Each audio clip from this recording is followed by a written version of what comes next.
വഫാത്തായിട്ട് 7 വർഷം കഴിഞ്ഞിട്ട് ഉമർ റളിയല്ലാഹു അൻഹു കണ്ടപ്പോ ചോദിച്ചു, കണ്ട ആള് ചോദിച്ചു, എങ്ങനുണ്ട്? ഉമർ റളിയല്ലാഹു അൻഹു പറഞ്ഞു, ഒരു വിഷയത്തിന്റെ ഹിസാബിൽ നിന്ന് ഇപ്പം അങ്ങോട്ട് രക്ഷപ്പെട്ടിട്ടുള്ളൂ. ഒറ്റ വിഷയം അല്ലാഹു തആല ചോദിച്ചിട്ട് അതിന്റെ ഉത്തരം പറഞ്ഞിട്ട് ഇപ്പം അങ്ങോട്ട് ക്ലിയർ ആയിട്ടുള്ളൂ. എന്താണ് ആ ചോദ്യം? വല്ലാത്ത ഒരു ചോദ്യം തന്നെയാണ്. അല്ലാഹു തആല സലാമത്ത് നൽകട്ടെ. ഖബറിന്റെ ലോകം വല്ലാത്തൊരു ലോകല്ലേ സഹോദരങ്ങളെ. അഷ്റഫുൽ ഖൽഖ് സല്ലല്ലാഹു അലൈഹി വസല്ലമ തങ്ങൾ വലിയ പ്രഗൽഭനായ സ്വഹാബി വര്യനായ സഅദ് റളിയല്ലാഹു അൻഹുവിനെ ഖബറടക്കിയപ്പോ ഖബറിന്റെ ഉള്ളിലേക്ക് സഅദ് റളിയല്ലാഹു അൻഹുവിന്റെ ശരീരം, സഅദ് ഇബ്നു മുആദ് റളിയല്ലാഹു അൻഹു, അതും ഒരു സാധാരണ സ്വഹാബിയല്ല. അവിടുത്തെ മരണത്തിന്റെ പേരിൽ അള്ളാഹുവിന്റെ അർശ് വരെ വിറച്ചുപോയി എന്ന് ഹദീസിൽ പഠിപ്പിച്ച സ്വഹാബിയാണ്.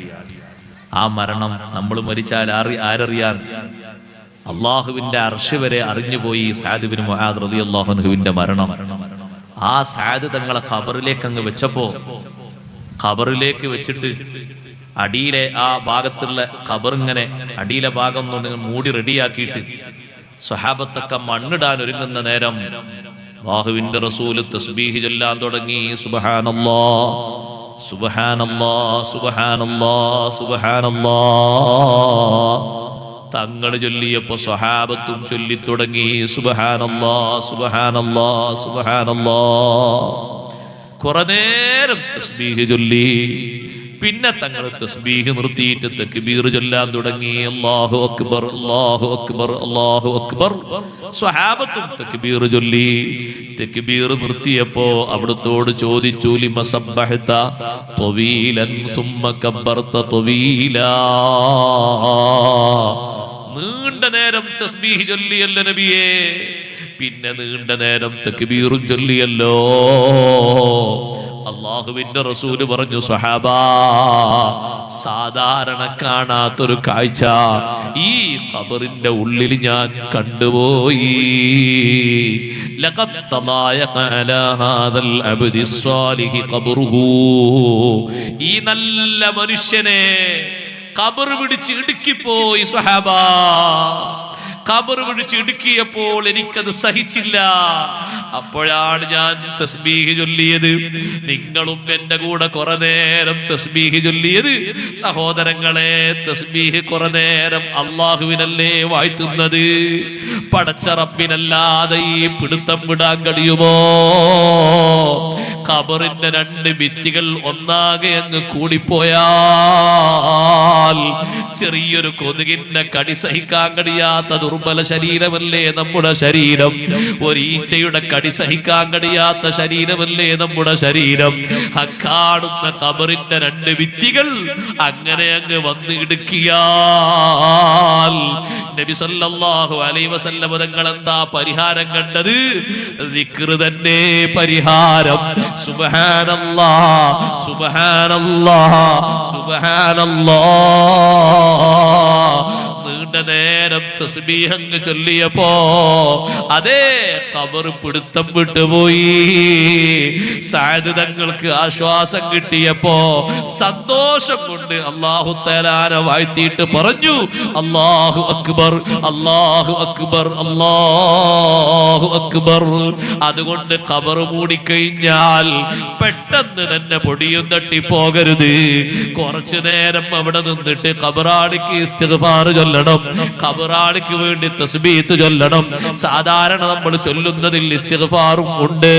അല്ലാഹുമ്മഗ്ഫിർ ലഹു വർഹംഹു അല്ലാഹുമ്മ ആമിൻഹു മിൻ കുല്ലിൽ ഫസഅ.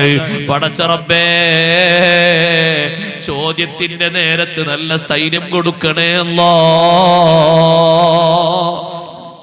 ചോദിക്കുന്ന നേരത്ത് നല്ല സ്ഥിരത കിട്ടിയാൽ സഹോദരങ്ങളെ, അത് വലിയൊരു വിജയത്തിന്റെ മാർഗം കൂടിയാണ്.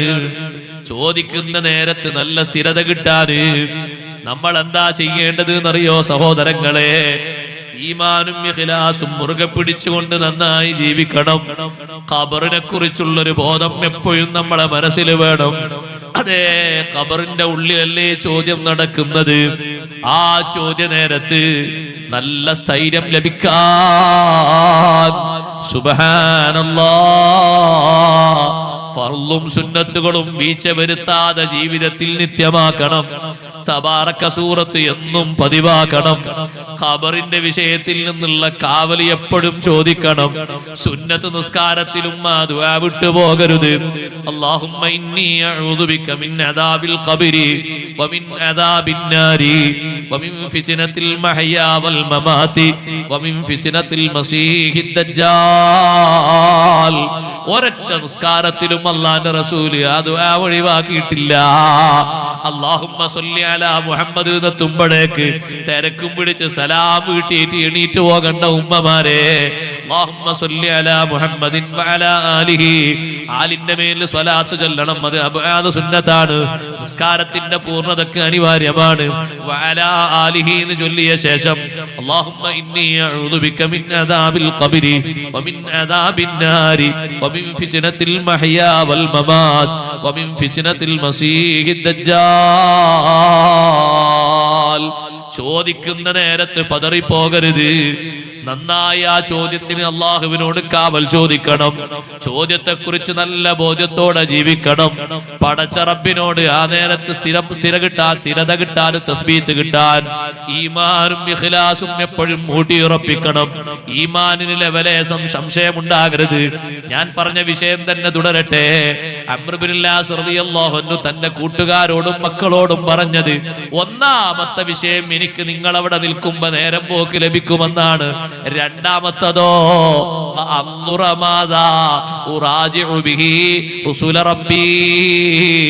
എന്റെ റബ്ബിന്റെ ദൂതന്മാര് ചോദിക്കാൻ വരുന്ന നേരത്ത് എന്തൊക്കെ ഉത്തരം പറയണമെന്ന് നിങ്ങൾ പുറത്തു നിന്നാൽ എനിക്ക് മനസ്സിലാക്കാൻ എളുപ്പമാണ്.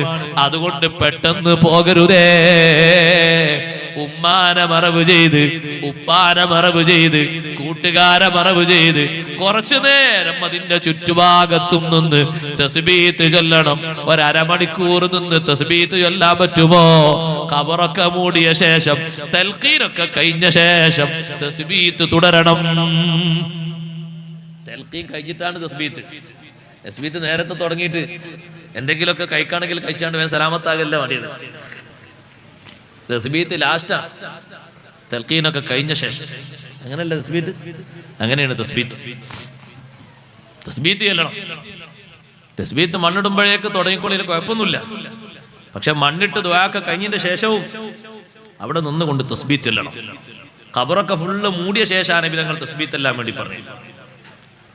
ഈ തൽഖീന് നിർത്തി കിട്ടാൻ വേണ്ടിയിട്ട് നേരത്തെ ഏതോ ആൾ തുടങ്ങി വെച്ചതാണ് ഈ തസ്ബീത്ത്. അങ്ങനെയല്ല വേണ്ടത് ശരിക്കും. ഞാനൊരു പുതിയതായിട്ട് ഒരു സുന്നത്തമാത്തിന്റെ ആശയം ഒന്ന് കോഴിക്കോട്ട് നിന്ന് എഴുതി കൊണ്ടൊന്നുമല്ല, അങ്ങനെ തന്നെ ഉള്ളത്. നേരത്തെ തന്നെ ഇമാമിയങ്ങൾ ഉസ്താദന്മാരൊക്കെ പഠിപ്പിച്ച അങ്ങനെ തന്നെ. ചോദ്യം ചോദിക്കപ്പെടുന്ന നേരത്തെ അവിടെ നിന്ന് തസ്ബീത്ത് ചൊല്ലണം, അവിടെ നിൽക്കണം. മുഅ്മിനീങ്ങൾ നിൽക്കുമ്പോ തന്നെ ഖബറാളിക്ക് സന്തോഷാണ് എന്ന് ലോകത്താരാ പഠിപ്പിച്ചത്? അംർ ഇബ്നുൽ ആസ് റളിയല്ലാഹു അൻഹു. അതുകൊണ്ട് തസ്ബീത്തിൽ സന്ദേഹമുണ്ടാകരുത്, തൽഖീനിൽ സന്ദേഹമുണ്ടാകരുത്. സുന്നത്ത് ജമാഅത്തിന് ഒരൊറ്റ കാര്യത്തിലും സംശയം ഉണ്ടാകാൻ പാടില്ല. ഉറച്ച ഈമാനാകണം. അഷ്റഫുൽ ഖൽഖ് മുഹമ്മദുർ റസൂലുള്ളാഹി സ്വല്ലല്ലാഹു അലൈഹി വസല്ലം തങ്ങൾ അവിടുത്തെ സ്വഹാബത്തിലൂടെ, സ്വഹാബത്ത് താബീങ്ങളിലൂടെ, താബിയുകൾ ഇമാമിങ്ങളിലൂടെ നമുക്ക് എത്തിച്ചു തന്ന എല്ലാ കാര്യങ്ങളിലും അടിയുറച്ച നല്ല ഈമാനും ഇഖ്ലാസും ഉണ്ടാകണം. ഈമാനിൽ ലെവലേശം മാറ്റമുണ്ടായാൽ, നിഫാഖ് ബാധിച്ചു പോയാൽ, ബിദ്അത്ത് ബാധിച്ചു പോയാൽ ഏറ്റവും വലിയ സങ്കടം വരുന്നൊരു നേരമാണ് ഖബറിന്റെ ലോകം കേട്ടോ. മറ്റൊന്ന് മഹ്ശറിൽ വെച്ച് മുഅ്മിനീങ്ങള് അവരുടെ നൂറോടെ മുന്നോട്ട് നീങ്ങുമ്പോ പിന്നാലെ ഇരുട്ടിൽ തപ്പുന്ന മുനാഫിക്കുകൾ വിളിക്കും, അലം നകും മഅകും, നമ്മൾ നിങ്ങളോടൊപ്പം ജീവിച്ചവരല്ലേ, ഒപ്പം നിസ്കരിച്ചവരല്ലേ, ഒപ്പം പലതും ചെയ്തവരല്ലേ. മുഅ്മിനീങ്ങൾ പറയും, ഖാലൂ ബലാ, സംഗതിയൊക്കെ അങ്ങനെ തന്നെ. വലാകിന്നകും ഫതൻതും അൻഫുസകും വതറബ്ബസ്തും വർതബ്തും വഗറത്കുമുൽ അമാനിയു ഹത്താ ജാഅ അംറുല്ലാഹി വഗറക്കും ബില്ലാഹിൽ ഗറൂർ. ദുനിയാവിലെ താൽപര്യങ്ങളും ആഗ്രഹങ്ങളും നിങ്ങളെ വഞ്ചിച്ചു കളഞ്ഞു. പല വിഷയങ്ങളിലും നിങ്ങൾ സംശയിച്ചു പോയി, പലതും ശരിയല്ല എന്ന് നിങ്ങൾ മനസ്സിലാക്കിപ്പോയി. വഗറക്കും ബില്ലാഹിൽ ഗറൂർ, മഹാവഞ്ചകനായ പിശാച് നിങ്ങളെ ചതിച്ചുപോയി എന്ന് ഈമാനുള്ളവരും മറുപടി പറഞ്ഞ് മുന്നോട്ട് നീങ്ങും. സഹോദരങ്ങളെ, മുനാഫിഖുകൾ ഇരുട്ടിൽ തപ്പുകയാണ്. ഒരു പ്രയോജനമുണ്ടാകുമോ? ഇല്ലല്ലോ. ഏറ്റവും കടുത്ത ശിക്ഷ കൊടുക്കാൻ വിധിക്കപ്പെട്ട നരകത്തിലെ അടിത്തട്ട് അള്ളാഹു തയ്യാറാക്കിയിരിക്കുന്നത് ആർക്കാണ്? ഇന്നൽ മുനാഫിഖീന ഫിദ്ദർക്കിൽ അസ്ഫലി മിനന്നാർ. കപടന്മാർക്കല്ലേ നരകത്തിലെ അടിത്തട്ട്, കപട വിശ്വാസികൾക്കല്ലേ വിശ്വാസരംഗത്ത് വൈകല്യം സംഭവിച്ചു. നിസ്കാരത്തിന് കുറവൊന്നുമില്ല, മറ്റു സുഹൃതങ്ങൾക്ക് കുറവൊന്നുമില്ല, കുറവുള്ളത് ഈമാനിനാണ്. ഈമാനിന് കുറവുണ്ടാകാൻ പാടില്ല.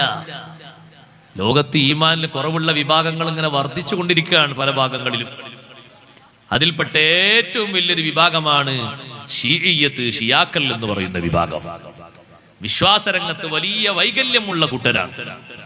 1, 2 എന്നല്ല, 10, 45 വിഭാഗം ഉണ്ടവര്.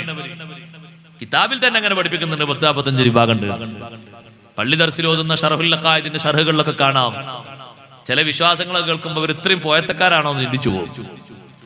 സൈദിയത്ത് എന്ന് പറയുന്ന ഒരു വിഭാഗം ഉണ്ട്. അതില് അവരിപ്പുണ്ടോന്ന് അറിയില്ല. അവരെന്താ പറയുന്നത് അറിയോ? ഈ മഴ പെയ്യുന്നതൊക്കെ അതൊക്കെ അല്ലാഹു തആലാന്റെ മൂത്രാണ് എന്ന് അവർ പറയുന്നത്. നിങ്ങൾ ആലോചിച്ച് നോക്കുക, അവരുടെ വിശ്വാസത്തിന്റെ ഒരു വൈകല്യം.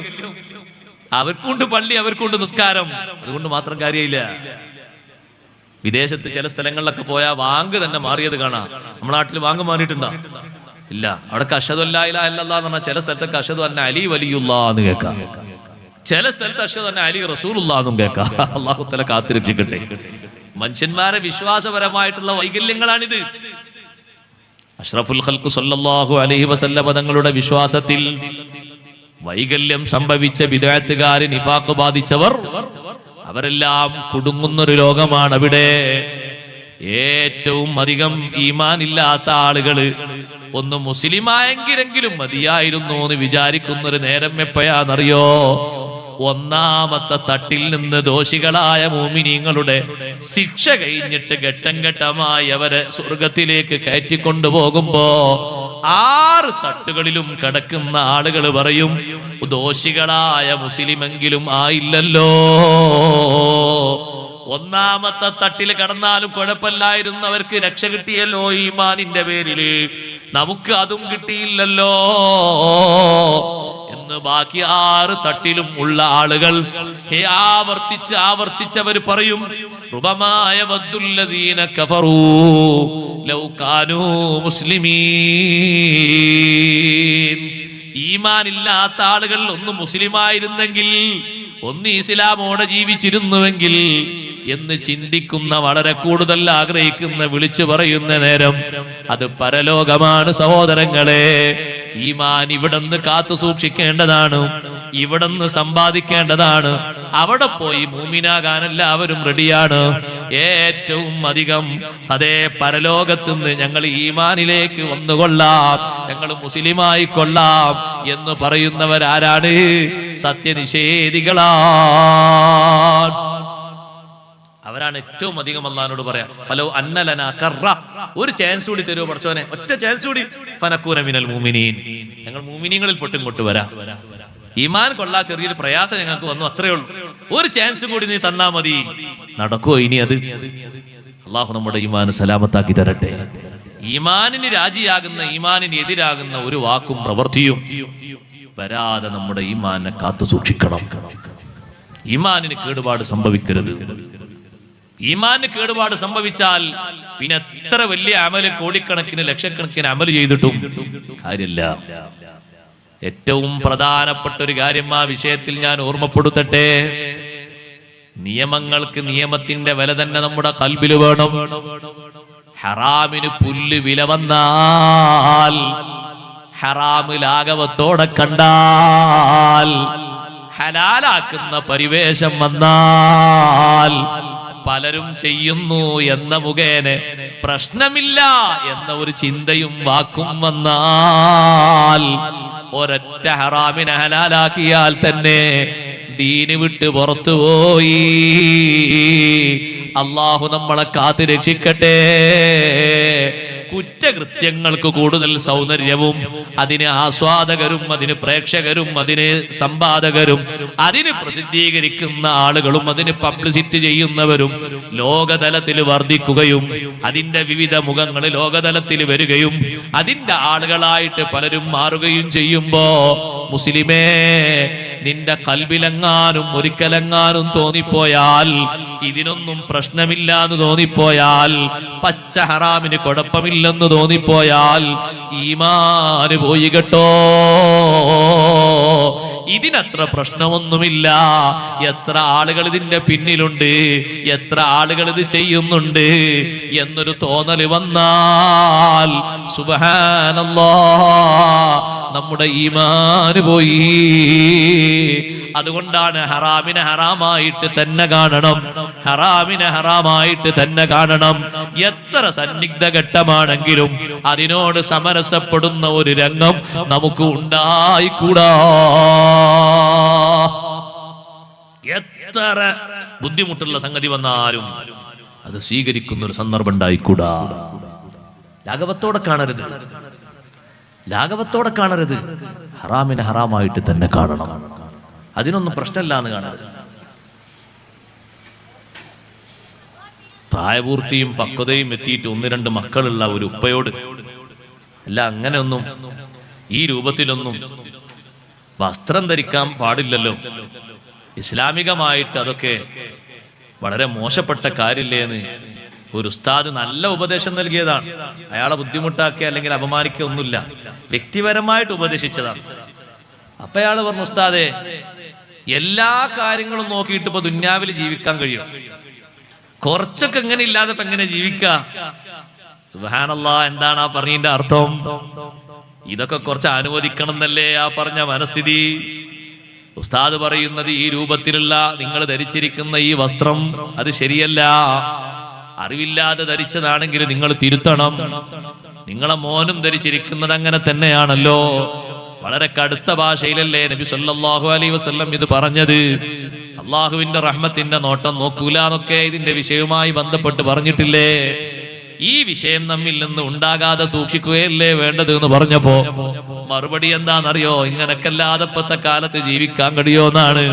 സഹോദരങ്ങളെ, ഏത് കാലം മാറി വന്നാലും ഹറാമ് ഹറാമായിട്ട് തന്നെ വിലയിരുത്തണം. ഹലാലിന്റെ പരിവേഷം കൊടുത്തുകൂടാ. +2 കാരിയായ ഒരു പെണ്ണിനെ പർദ്ദ ധരിച്ച് മഫ്ത ധരിച്ച് ബുർഖ ധരിച്ച ഉമ്മാന്റെ കൂടെ തോളിൽ ഒരു ഷാളും ഇട്ടിട്ട് കണ്ടപ്പോ ഒരു പൊതുപ്രവർത്തകനായ ദീനീ പ്രവർത്തകൻ പറഞ്ഞു, ഉമ്മ, നിങ്ങൾ നല്ല മുത്തഖിയായ ഉമ്മയാണ്, പക്ഷേ കെട്ടിക്കാൻ പ്രായമായ നിങ്ങളെ കൂടെയുള്ള ഈ മകള് +2 പഠിച്ചു കഴിഞ്ഞ ഈ പെണ്ണ് തലയിൽ ഒരു തട്ടമില്ലാതെ തോളിൽ ഒരു തട്ടമിട്ടിട്ടല്ലേ പോകുന്നത്? തലയിൽ തട്ടമിടാതെ നടക്കുന്നത് ഹറാമല്ലയോ എന്ന് പറയുന്ന സമയത്ത് മറുപടി വന്നത് എങ്ങനെയെന്നറിയോ? നമ്മൾ വാക്കുകളെ ശ്രദ്ധിക്കാനാ ഞാൻ പറയുന്നത്. അത് ഒരു പുതുജീവിതം ആരംഭിക്കുമ്പോഴൊക്കെ ആരംഭിച്ചാ പോരെ. തട്ടമിട്ടിട്ട് ബുർഖയിട്ടിട്ട് പർദ്ദയിട്ട് മട്ടത്തിൽ നടക്കുന്നത് മതിയോ സഹോദരാ? മതിയോ ഉമ്മ? അതുവരെ ഈ ഹറാമിന് പെർമിഷൻ ഉണ്ട് എന്നാണോ പറയുന്നത്? ആരാ നമുക്ക് അനുവാദം നൽകിയത്? ആരാ നമുക്ക് അംഗീകാരം നൽകിയത്? ഇതിന് കുഴപ്പമില്ലെന്ന് വെച്ചാൽ ഇത് പാടില്ലെന്ന് പറയുന്ന വിഷയം നമ്മൾ തിരുത്തിയില്ലയോ? നന്നായി നമ്മൾ ശ്രദ്ധിക്കണം, നമ്മൾ സൂക്ഷിക്കണം. ഹറാമിനെ ലാഘവത്തോടെ കാണരുത്. ഹറാമിനെ വർജിക്കുന്ന മനസ്സാണ് എപ്പോഴും ഉണ്ടാകേണ്ടത്. പൂർവികർ ഈമാനെ കാത്തു സൂക്ഷിച്ചത് നോക്ക് നിങ്ങൾ. ഞാൻ ഒറ്റ ഉദാഹരണം പറയട്ടെ. ബഹുമാനപ്പെട്ട ഉമർ ഇബ്നുൽ ഖത്താബ് റളിയല്ലാഹു അൻഹുവിന്റെ കാലഘട്ടത്തിൽ മുസ്ലിങ്ങളിൽപ്പെട്ട ഒരു കൂട്ടം ആളുകളെ റോമിൽപ്പെട്ട രാജാവിന്റെ ഒരു പോരാളി, റോമിലെ രാജാവ് അന്ന് മുസ്ലിമല്ല, അദ്ദേഹം ക്രിസ്ത്യാനിയാണ്. ആ രാജാവിന്റെ ഒരു പോരാളി ഉമർ ഇബ്നുൽ ഖത്താബ് റളിയല്ലാഹു അൻഹു ഭരിക്കുന്ന കാലത്ത് മുസ്ലിങ്ങളെ കൂട്ടത്തിൽപ്പെട്ട ഒരു കൂട്ടം ആളുകളെ പിടിച്ച് അറസ്റ്റ് ചെയ്തു. സുബ്ഹാനല്ലാഹ്, റോമിലെ രാജാവിന് വിവരം കിട്ടി. ഇങ്ങനെ ഒരു കൂട്ടം ആളുകളെ അറസ്റ്റ് ചെയ്തിട്ടുണ്ട് എന്ന് വിവരം കിട്ടി. റോമിലെ രാജാവ് പറഞ്ഞു, അവരെ എല്ലാവരെയും ചെങ്ങലയിൽ ബന്ധിക്കണം. ചെങ്ങലയിൽ ബന്ധിച്ച് രാജാവിന്റെ മുന്നിലേക്ക് കൊണ്ടുവരുമ്പോ റുക്കൂഇന്റെ രൂപത്തിലേ കൊണ്ടുവരാവൂ. റുക്കൂഇന്റെ രൂപത്തിൽ രാജാവിന്റെ മുന്നിലേക്ക് കടക്കുന്ന രൂപത്തില് ആ രാജാവിന്റെ മുന്നിലേക്ക് നേർക്ക് കടക്കാൻ പറ്റൂല. ഒന്ന് വളഞ്ഞിട്ട് രാജാവിന്റെ മുന്നിലേക്ക് പോകണം. നിർബന്ധമായിട്ടും ഒരാൾക്ക് റുക്കൂ ചെയ്യിപ്പിക്കുന്ന സ്വഭാവമാണ്. സുബ്ഹാനല്ലാഹ്, മുസ്ലിങ്ങളെ കൂട്ടത്തിൽപ്പെട്ട ഒരാളെ രാജാവിന്റെ മുന്നിലേക്ക് അങ്ങനെ കൊണ്ടുപോകാൻ വേണ്ടി അതേ ചെങ്ങലയിൽ ബന്ധിച്ച് റുക്കൂഇന്റെ രൂപത്തിൽ കൊണ്ടുപോകുന്ന സ്ഥലത്ത് എത്തിയപ്പോ റുക്കൂഇന്റെ രൂപത്തിൽ അങ്ങോട്ട് കടക്കണമെന്ന് പറഞ്ഞപ്പോ അദ്ദേഹം പറഞ്ഞു, ഇന്നി ലഅസ്തഹീ മിൻ മുഹമ്മദിൻ സ്വല്ലല്ലാഹു അലൈഹി വസല്ലമ അൻ അദ്ഖുല അലൽ കാഫിരി കഹൈഅത്തിർ റാക്കിഈ. അള്ളാഹുവിന്റെ റസൂല്, ഞാൻ വിശ്വസിച്ച മുത്തുനബി തങ്ങള് ഞാൻ ഈ ചെയ്യുന്നത് കാണുന്നുവല്ലോ, അള്ളാഹിന്റെ റസൂല് കാണുമല്ലോ. നബി തങ്ങൾ വഫാത്തായിട്ട് വർഷങ്ങൾ കഴിഞ്ഞിട്ടുണ്ട്. ഒരു കാഫിറിന്റെ സവിധത്തിലേക്ക് റുക്കൂ ചെയ്യുന്ന കോലത്തിൽ പോകുന്നത് എനിക്ക് നാണമാണ്. സഹോദരിമാരുടെ ഭാഗത്തേക്ക് ബക്കറ്റ് വിടുന്നുണ്ട്. ഒരുപാട് സഹോദരിമാര് ഉമ്മമാര് വന്നിട്ടുണ്ട് എന്ന് സംഘാടകർ പറഞ്ഞു. നല്ല സംഭാവന കൊടുത്തേക്കണം പരിപാടിക്ക് വേണ്ടി എന്ന് പ്രത്യേകം ഓർമ്മപ്പെടുത്തും. ഇരിക്കട്ടെ സഹോദരങ്ങളെ, റുക്കൂഇന്റെ രൂപത്തിൽ എനിക്ക് അങ്ങോട്ട് കിടക്കുന്നത് നാണമാണ്, എനിക്കത് പറ്റൂലാന്ന് ഈ ഒരു മുസ്ലിങ്ങളെ കൂട്ടത്തിൽപ്പെട്ട ഒരു വ്യക്തി പറഞ്ഞപ്പോ രാജാവിന്റെ അനുയായി പറഞ്ഞു, ആ രൂപം അവിടെ നിന്ന് ഉയർത്തു.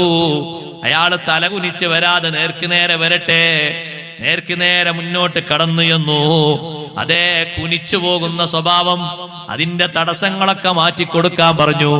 നേരെ രാജാവിന്റെ അനുയായിയുടെ മുന്നിലേക്ക് പോയി. ദീർഘനേരം സംസാരിച്ചപ്പോ റോം രാജാവിന്റെ അനുയായി പറഞ്ഞു, നീ ഞങ്ങളെ ദീനിൽ പ്രവേശിക്കണം. ഒരാളോട് പറയാണ്, ഞങ്ങളെ മതത്തിൽ നീ പ്രവേശിക്കണം. എന്റെ കയ്യിലുള്ള ഭരണത്തിന്റെ മോതിരം നിന്റെ കയ്യിലേക്ക് വെച്ചു തരാം. റോമിന്റെ അധികാരം നിനക്ക് ലഭിക്കും. നിനക്ക് ഇഷ്ടം പോലെ കാര്യങ്ങൾ ചെയ്യാം.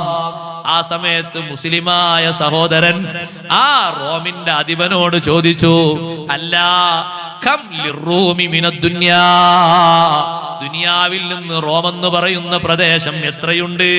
അതേ, കുറഞ്ഞ പ്രദേശമല്ലേ ഉള്ളൂ. ദുനിയാവ് മൊത്തം റോമല്ലല്ലോ, ദുനിയാവിന്റെ പകുതി റോമല്ലല്ലോ, ദുനിയാവിൽ കുറഞ്ഞ ഭാഗമല്ലേ റോമെന്ന് പറയുന്നത്. ലൗകാനത്തിദ് ദുനിയാ കുല്ലുഹാ ലഹും മംലൂഅതൻ ദഹബൻ വജവാഹിറ വഅതുഹാ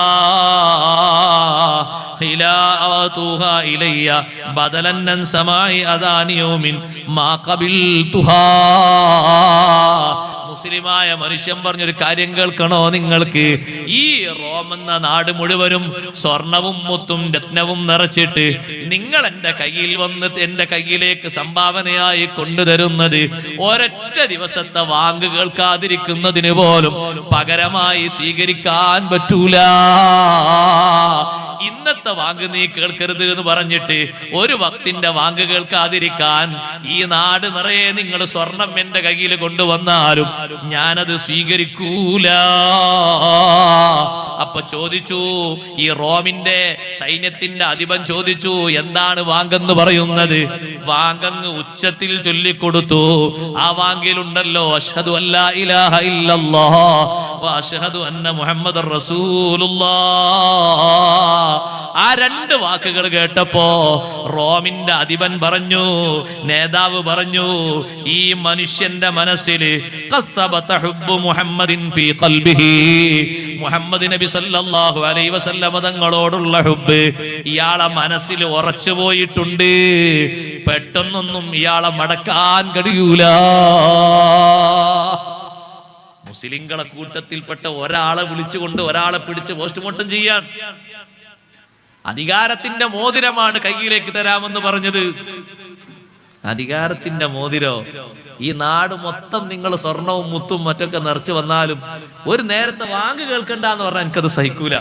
പിന്നല്ല നാടിന്റെ അധികാരം മൊത്തം. അപ്പൊ വാങ്ക് അങ്ങോട്ട് കൊടുത്തപ്പോഴാണ് മറ്റേ ആള് പറഞ്ഞത്, ആ വാങ്കിലുണ്ടല്ലോ അഷ്ഹദു അന്ന മുഹമ്മദ് റസൂലുള്ളാഹ്, മുഹമ്മദ് നബി സല്ലല്ലാഹു അലൈഹി വസല്ലം തങ്ങളോടുള്ള ഹുബ്ബ് ഇവരൊക്കെ കൽബിൽ ഉറച്ചു പോയിട്ടുണ്ട്. പെട്ടെന്ന് ഇവരെ മടക്കിയെടുക്കാൻ പറ്റൂല. അതുകൊണ്ട് നമുക്ക് താമസിപ്പിച്ചുകൊണ്ട് ശിക്ഷകൾ കൊടുക്കാം. സൈന്യങ്ങളോട് ഉത്തരവിടുന്നു. എന്താണ് അടുത്ത ഉത്തരവ്? വലിയ ഒരു തീ കത്തിച്ചിട്ട് അതിന്റെ മേലെ ഒരു ചെമ്പ് കൊണ്ടുവന്ന് വെക്കണം. ആ ചെമ്പിലേക്ക് വെള്ളം ഒഴിക്കണം, നിറയെ വെള്ളം ഒഴിക്കണം. ചെമ്പ് കൊണ്ടുവന്ന് വെക്കുന്നു.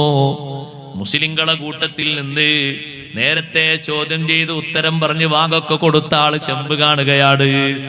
നമ്മളൊന്ന് ഈമാനിനെ ചിന്തിക്കണം കേട്ടോ. ചെമ്പ് കാണുകയാണ്. ആ ചെമ്പിന്റെ അടിയിൽ തീ എങ്ങനെ കത്തുന്നു, വെള്ളം കൊണ്ടുപോയി ഒഴിക്കുന്നു. വെള്ളം എങ്ങനെ തിളച്ചു പൊന്തിയപ്പോ പിടിച്ച് വെള്ളത്തിലേക്ക് അയാളെ വലിച്ചെറിയൂ എന്ന് പറഞ്ഞു. അവരെല്ലാവരും കൂടി പിടിച്ച് ഈ മനുഷ്യനെ ചെമ്പിലേക്ക് വലിച്ചെറിയുമ്പോ ചെമ്പിലേക്ക് എത്തുന്നത് കുറെ ദൂരത്ത് നിന്ന് എറിഞ്ഞിട്ടാണ്. ചെമ്പ് തൊടാനായ നേരത്ത് മുസ്ലിം അങ്ങ് ചൊല്ലിപ്പോയി, ബിസ്മില്ലാഹിർ റഹ്മാനിർ റഹീം.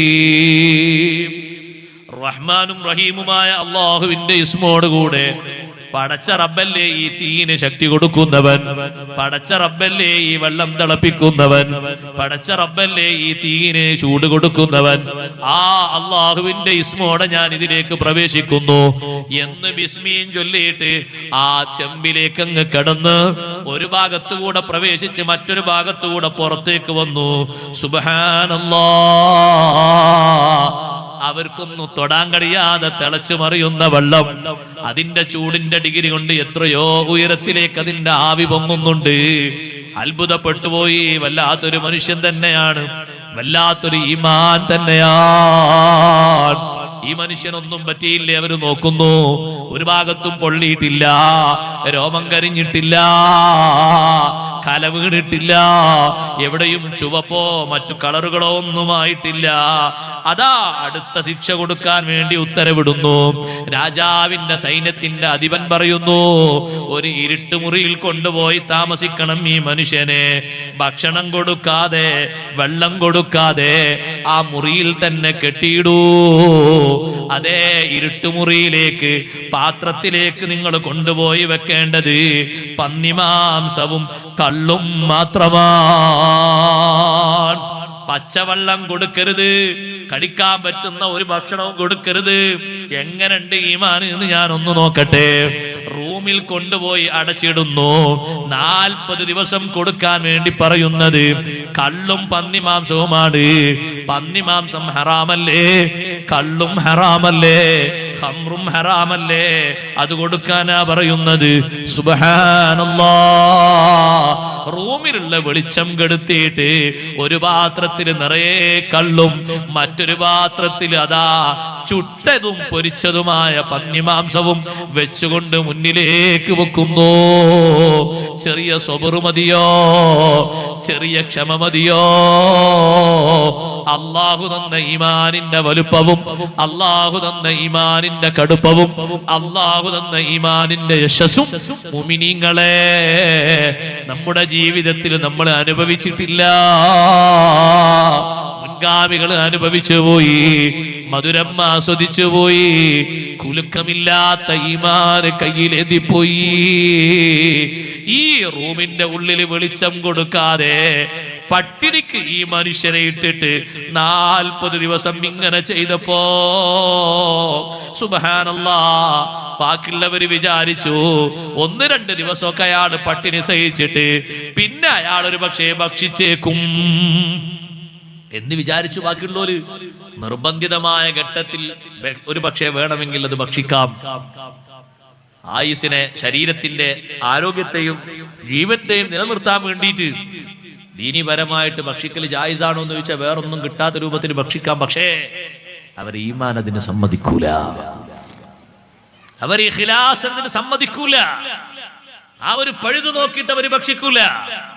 40 ദിവസം കഴിഞ്ഞിട്ട് റൂം തുറന്നു. റൂമ് തുറന്നപ്പോ വെച്ചതൊക്കെ അങ്ങനെയുണ്ട്. ഒന്നും കഴിച്ചിട്ടില്ല, ഒന്നും കുടിച്ചിട്ടില്ല.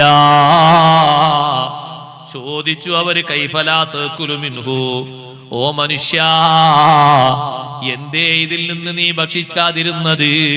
പ്രതിസന്ധി ഘട്ടത്തിൽ നിനക്കത് ഭക്ഷിക്കാമല്ലോ, നിന്റെ മതം അതിനെ അനുവദിക്കുന്നുണ്ടല്ലോ. എന്താണ് മുസ്ലിം പോരാളിയുടെ മറുപടി എന്നറിയോ? ലൗ അകൽതു മിൻഹു ലഫറഹ്തും, ഞാൻ അല്പമെങ്കിലും അതിൽ നിന്ന് ഭക്ഷിച്ചാൽ നിങ്ങൾക്ക് സന്തോഷം വരൂലേ?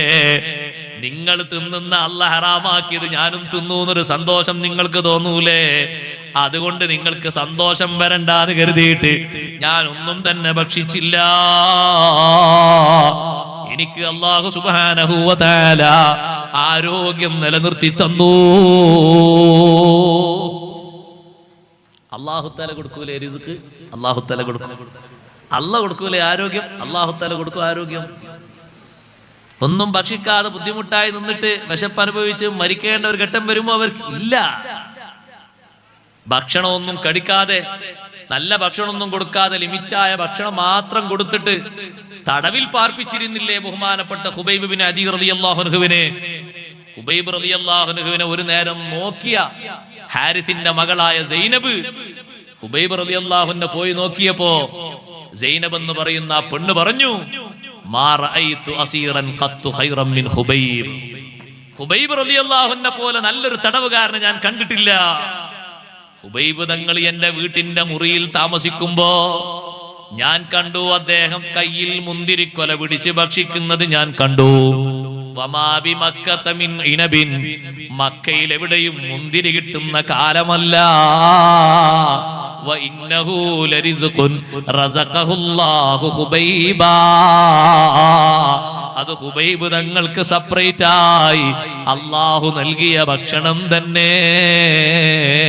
കനിയില്ലാ കാലം കാനിയെ കൊടുത്തോവർ, കരിഞ്ഞാമരത്തിന്മേൽ കയാ നിറച്ചോവർ. മക്കയിൽ എവിടെയും മുന്തിരി കിട്ടാത്ത കാലം, ഒരൊറ്റ മരത്തിലും മുന്തിരി ഇല്ലാത്ത കാലം, ഖുബൈബ് തങ്ങൾക്ക് അല്ലാഹു മുന്തിരി എന്ന ഭക്ഷണം കൊടുത്ത് സന്തോഷം നൽകിയില്ലയോ? അല്ലാഹുവിന്റെ സ്പെഷ്യൽ ആളുകൾക്ക് ഭക്ഷണം കൊടുക്കുന്നത് അല്ലാഹുവല്ലേ? അതിനാരെങ്കിലും മാധ്യമം ആവശ്യമുണ്ടോ? ഇല്ലേ, ഇല്ല. 40 ദിവസം ഈ മുസ്ലിം സഹോദരൻ ആ റൂമിന്റെ ഉള്ളിൽ താമസിച്ചിട്ട് ഒരു വെള്ളത്തിന്റെ ഒരു മുറുക്ക് പോലും കുടിക്കാതെ, ഖംറിന്റെ ഒരു ചെറിയ തുള്ളി പോലും കടിക്കാതെ, പന്നിമാംസം ഒരു കഷ്ണം പോലും രുചി നോക്കാതെ എങ്ങനെയാ സഹോദരങ്ങളെ തള്ളി നീക്കിയത്? അല്ലാഹുവല്ലേ അവർക്ക് ആരോഗ്യം നൽകിയത്? അല്ലാഹുവല്ലേ അവർക്ക് ഈമാന് നൽകിയത്? ഈമാനിന്റെ ഒരൊറ്റ സംരക്ഷണത്തിന് വേണ്ടിയല്ലേ ഈ ത്യാഗം അവർ സഹിക്കുന്നത്? അപ്പൊ പിന്നെ സഹായം കൊടുക്കുന്നത് അല്ലാഹു തന്നെയാണ്. വമൻ യത്തഖില്ലാഹ യജ്അൽ ലഹു മഖ്റജാ വയർസുഖുഹു മിൻ ഹൈതു ലാ യഹ്തസിബ്. അല്ലാഹുവിനെ തഖ്വ ചെയ്ത് ജീവിക്കുന്ന മനുഷ്യന് അവിചാരിത മാർഗത്തിലൂടെ അല്ലാഹു റിസ്ക് നൽകും. അവന് കൊടുക്കേണ്ട മാർഗങ്ങളൊക്കെ അല്ലാഹു കൊടുക്കും, പരിഹാരങ്ങളൊക്കെ കൊടുക്കും. ഇതും നടന്നില്ല എന്ന് കണ്ടപ്പോ സൈന്യാധിപൻ ആ മനുഷ്യനോട്, മുസ്ലിമിനോട് പറഞ്ഞു, എങ്കിൽ ഒന്നും നീ ഭക്ഷിക്കാത്തത് കൊണ്ട് നിന്നെ വഴിക്ക് വിടണോ? നിന്റെ കൂടെയുള്ള തടവുകാരെ ഞാൻ വിട്ടേക്കണോ? എന്റെ കാലിൽ കിടന്നൊരു സുജൂദ് നീ ചെയ്തേക്കൂ, എന്റെ കാലിൽ കിടന്നൊരു സുജൂദ് നീ ചെയ്തേക്കൂ. അപ്പോൾ ആ മുസ്ലിമായ മനുഷ്യൻ പറഞ്ഞു, റോമിലെ അധിപനോട് പറഞ്ഞു, ഇന്ന സുജൂദ ഫീ ദീനി മുഹമ്മദിൻ സല്ലല്ലാഹു അലൈഹി വസല്ലം ലാ യജൂസു ഇല്ലാ ലില്ലാഹ്. നബി സല്ലല്ലാഹു അലൈഹി വസല്ലം തങ്ങളെ മതത്തില് അല്ലാഹ്ക്കല്ലാതെ വേറെ ആർക്കും സുജൂദ് ചെയ്യാൻ പറ്റൂല. എന്നിട്ടാണോ നിനക്കൊരു സുജൂദ്? എന്നിട്ടാണോ നിന്റെ മുന്നിലൊന്ന് വീഴുന്നത്? നടക്കൂല കേട്ടോ. അപ്പോൾ സൈന്യാധിപൻ അവസാനം തോറ്റിട്ട് പറഞ്ഞു, എങ്കിലൊരു കാര്യം പറയട്ടെ, നീ എന്റെ കൈയൊന്ന് ചുംബിക്കണം. അതെ, ഞാൻ നിന്റെ മാർഗവും നിന്റെ കൂടെയുള്ള തടവുകാരെയും വിട്ടുതരാം. എന്റെ കൈ നീ ചുംബിക്കുമോ? അപ്പോഴും മുസ്ലിം പറഞ്ഞു, ഇന്ന ഹാദാ ലാ യജൂസു ഇല്ലാ ലിൽ അബി. കൈ ചുംബനം ബാപ്പാന്റെ കൈ ചുംബിക്കാം. ബാപ്പാന്റെ കൈ ചുംബിക്കുന്നത് സുന്നത്താണ്. നമ്മളെ കൂട്ടത്തിൽ ആൾക്കാർക്ക് അതൊരു പരിചയം പോരാ അല്ലേ? ഇപ്പൊ അടുത്ത് ഉംറക്ക് പോകുന്ന ഒരാളോട്, ഉംറക്ക് പോകല്ലേ, ഇനെന്താ ഉസ്താദ് ചെയ്യേണ്ടത്? യാത്രന്റെ സുന്നത്തായ 2 റക്അത്ത് നിസ്കരിച്ചു, ചൊല്ലേണ്ട ദിക്റൊക്കെ ചൊല്ലി, നിസ്കാരം കഴിഞ്ഞിട്ട് കുറച്ച് സൂറത്തൊക്കെ ഓതാനുണ്ട്, അതൊക്കെ ഓതി. യാത്രക്ക് വേണ്ടി ഒരുങ്ങുമ്പോ അങ്ങനെയാണ്. യാത്രയുടെ സുന്നത്ത് നിസ്കാരം കഴിഞ്ഞ് ചില ഓതേണ്ട സൂറത്തൊക്കെ ഓതണം. ഓതി കഴിഞ്ഞിട്ടായിരുന്നു അവിടെയുള്ള ആളുകൾക്കൊക്കെ സ്വതക്ക കൊടുക്കണം. യാത്ര പോകുന്ന ആൾ സ്വതക്ക കൊടുക്കൽ സുന്നത്താണ്. ഇനി ദുബായിലേക്ക് പോകുന്ന ആളാണെങ്കിലും ശരി, ജിദ്ദയിലേക്ക് പോകുന്ന ആൾ ശരി, യാത്രക്കാരൻ സ്വതക്ക കൊടുക്കുന്നത് സുന്നത്താണ്. പഴയ കാലത്തെ ഹജ്ജിന് പോകുമ്പോൾ നിങ്ങൾ ആലോചിച്ചിട്ടുണ്ടോ? പഴയ കാലത്തെ ഹജ്ജിന് പോകുമ്പോൾ അങ്ങനെയാണ്. അന്ന് ചില്ലറയാക്കിയ 2ന്റെ നോട്ട് 1ന്റെ നോട്ടൊക്കെ ഉണ്ടാവും. അപ്പൊ അത് കാണാനല്ല, വേറെ വിഷയോ. 2ന്റെ നോട്ട് 1ന്റെ നോട്ട് ഇഷ്ടം പോലെ ഉണ്ടാവും. എന്നിട്ട് ആ വന്ന ആളുകൾക്കൊക്കെ കൊടുക്കും. മുതിർന്ന ആളുകൾക്ക് ഒരു 10 രൂപ കൊടുക്കും, കുറച്ചുകൂടി ആളുകൾക്ക് 5 രൂപ കൊടുക്കും. 5 രൂപ 10 രൂപ എന്ന് പറഞ്ഞാൽ ലോഡ് കണക്കിന് അരി കിട്ടും. ഇന്നത്തെ പോലെയല്ല. അങ്ങനെ ചെറിയ കുട്ടികൾക്കൊക്കെ 1 രൂപ 2 രൂപ അങ്ങനെ കൊടുത്ത് എല്ലാവർക്കും സ്വതക്ക കൊടുക്കും, കുട്ടികൾക്കടക്കം. എന്നിട്ടാണ് ഹജ്ജിന് പോകുന്ന ആള് വീട്ടിൽ നിന്ന് വാഹനത്തിൽ കയറുക. ഇത് വല്ലാത്തൊരു സന്തോഷമുള്ള യാത്ര. ആ വാഹനത്തിലേക്കാളും കയറി വാഹനം അങ്ങനെ നീങ്ങുമ്പോ വാഹനം പോകുന്ന ഭാഗത്തേക്ക് തിരിഞ്ഞുകൊണ്ട് ബാങ്ക് വിളിക്കും. അതും ഒരു സുന്നത്താണ്. അങ്ങനെ ബാങ്ക് വിളിക്കും. ആ സുന്നത്തോടൊക്കെ ചെയ്യും. ഉംറക്ക് പോകാൻ ഇറങ്ങുന്ന ആള് കാര്യങ്ങളൊക്കെ ചെയ്തിറങ്ങുമ്പോ ഞാൻ പറഞ്ഞു, ആരെ വീട്ടുകള് ബാപ്പുണ്ട് ഉമ്മണ്ട്, എന്നാ അവരെ ഒന്ന് മുസാഫത്ത് ചെയ്ത് കൈയൊന്ന് പിടിച്ച് മുത്തിക്കോടി എന്ന് പറഞ്ഞു, ചുംബിച്ചോളി, സുന്നത്താണ്. അപ്പൊ അദ്ദേഹം ചോദിച്ചു, ഉസ്താദെ മുസാഫത്ത് ചെയ്താ പോരെ, ചുംബിക്കണോന്ന്? ബാപ്പാന്റെ കൈ ചുംബിക്കൽ സുന്നത്താണ്. ബാപ്പ ആലിമാകണം എന്നില്ല.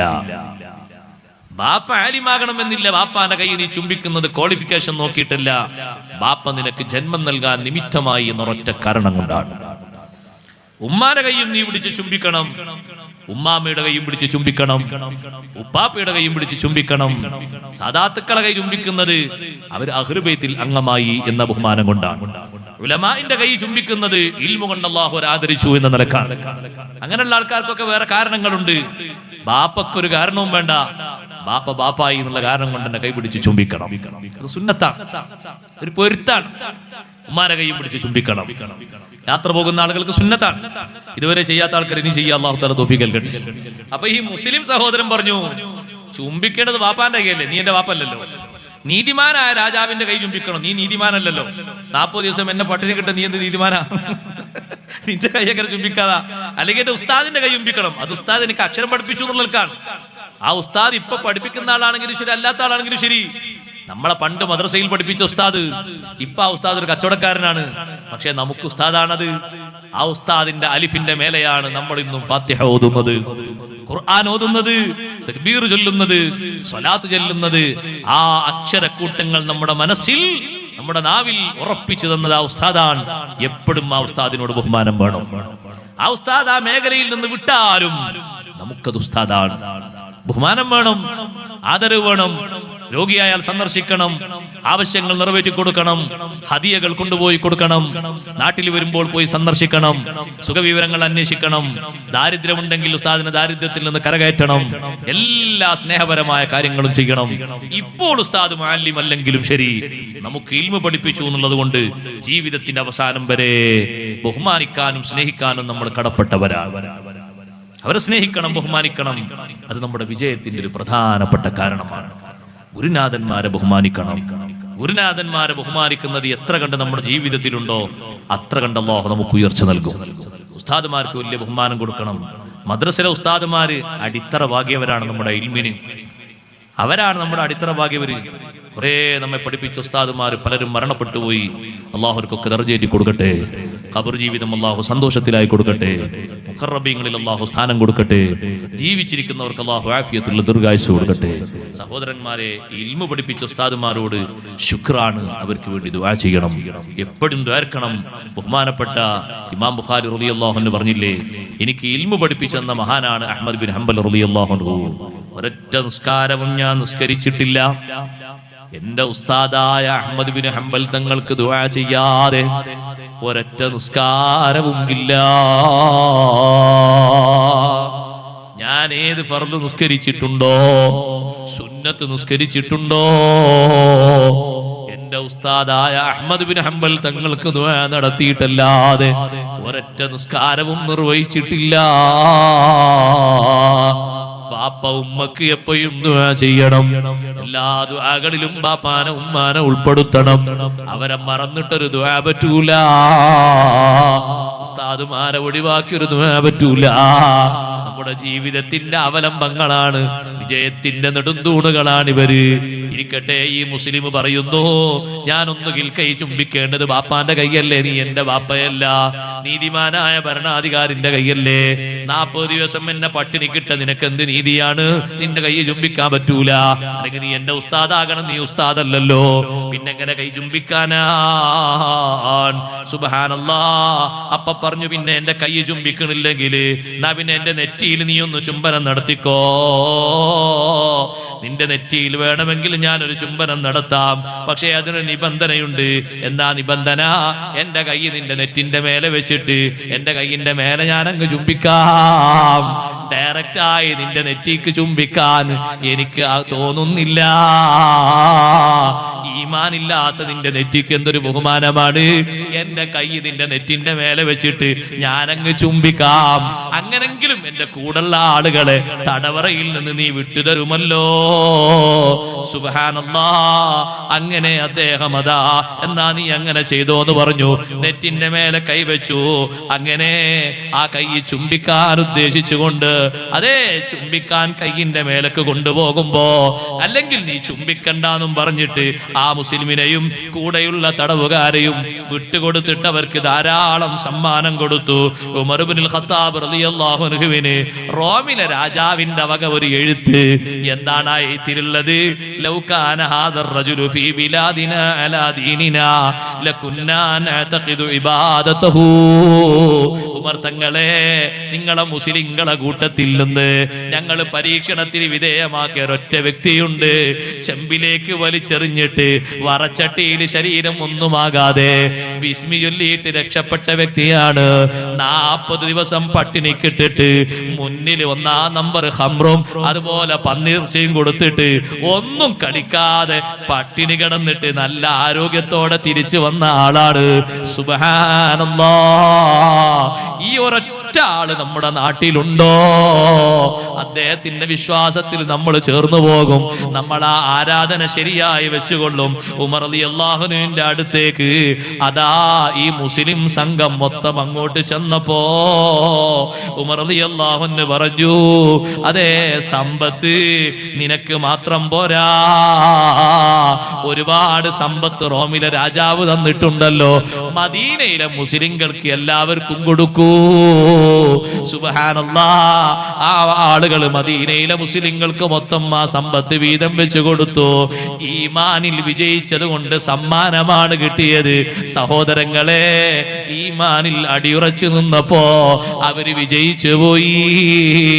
ഈമാനിൽ ഉറച്ചു നിന്ന ആളുകൾ അള്ളാഹുവിനോട് എന്തെങ്കിലും ഒരു വാക്ക് പറഞ്ഞിട്ടുണ്ടോ? അള്ളാഹു സുബ്ഹാനഹു വ തആല അതങ്ങനെ തന്നെ സ്വീകരിച്ചിട്ടുണ്ട്. അവരെ കയ്യൊഴിച്ചിട്ടില്ല. അതുകൊണ്ട് സഹോദരങ്ങളെ, ഈമാനിൽ അടിയുറച്ചു നിൽക്കണം. ഈമാനിനൊരു മാറ്റവും ഉണ്ടായിക്കൂടാ. രണ്ടാമതായി ഒരു കാര്യം പറയട്ടെ, ഈമാന് മാത്രം പോരല്ലോ, സുഹൃതങ്ങളും കൂടെ വേണം, സൽക്കർമ്മങ്ങളും കൂടെ വേണം, നല്ല അമലുകളും കൂടെ വേണം. സുബ്ഹാനല്ലാഹ്. അമലുകളാണ് രക്ഷയുടെ പ്രധാനപ്പെട്ട മാർഗം. ഈമാന് മാത്രം പോരാ. അമലുകൾ കുറഞ്ഞു പോകരുത്. ധാരാളം അമല് ചെയ്യണേ. ഭരണാധികാരികൾ അബൂ ഹനീഫ ഇമാം റളിയല്ലാഹു അൻഹു അറസ്റ്റ് ചെയ്ത് കൊണ്ടുപോയില്ലേ? എന്തിനാണ് അറസ്റ്റ് എന്നറിയുമോ? ഭരണം ഏറ്റെടുക്കാത്തതിന്റെ പേരിലാണ്. ഇപ്പോഴൊക്കെ ആൾക്കാർ ഭരണം ഏറ്റെടുക്കാൻ എല്ലാവരും പത്രികയായിട്ട് മുന്നോട്ട് ചെല്ലല്ലേ? വിളിച്ചൊക്കെ അനൗൺസ് ചെയ്തൊക്കെ മൈക്കിൽ എത്ര ആള് മുന്നോട്ട് വരും? സുബ്ഹാനല്ലാഹ്. ഞാൻ അതിന് പറ്റും. എനിക്ക് ഇംഗ്ലീഷ് അറിയും, മലയാളം അറിയും, കോടതി അറിയും, നിയമം അറിയും, ഒക്കെ അറിയും. ആണും വരും, പെണ്ണടക്കം വരൂലേ ഭരണം ഏറ്റെടുക്കാന്? എന്താ അബൂ ഹനീഫ ഇമാം തങ്ങൾ ഭരണം ഏറ്റെടുക്കാത്ത? ഇസ്ലാമിന്റെ ഭരണാധികാരികൾ പറഞ്ഞിട്ട് ഭരണം വലിയൊരു തലവേദനയാണ്. ഒരൊറ്റ മെമ്പർക്ക് എന്തെങ്കിലും വിഷയം സംഭവിച്ചിട്ടുണ്ടെങ്കിൽ അതിനടക്കം ജവാബ് പറഞ്ഞിട്ടല്ലാതെ കാല് മുന്നോട്ട് വെക്കാൻ അല്ലാഹു അനുവദിക്കില്ലല്ലോ. ഭരണം വലിയ തലവേദന പിടിച്ച സംഗതിയാണ്. അബൂ ഹനീഫ ഇമാം റളിയല്ലാഹു അൻഹുവിനെ ഭരണാധികാരികൾ അടിക്കുകയാണ്, ചാട്ടവാറ് കൊണ്ട് അടിക്കുകയാണ്. മുഖത്തിന്റെ ഭാഗത്തുകൂടെ ചോരങ്ങനെ ഒഴുകുന്നു.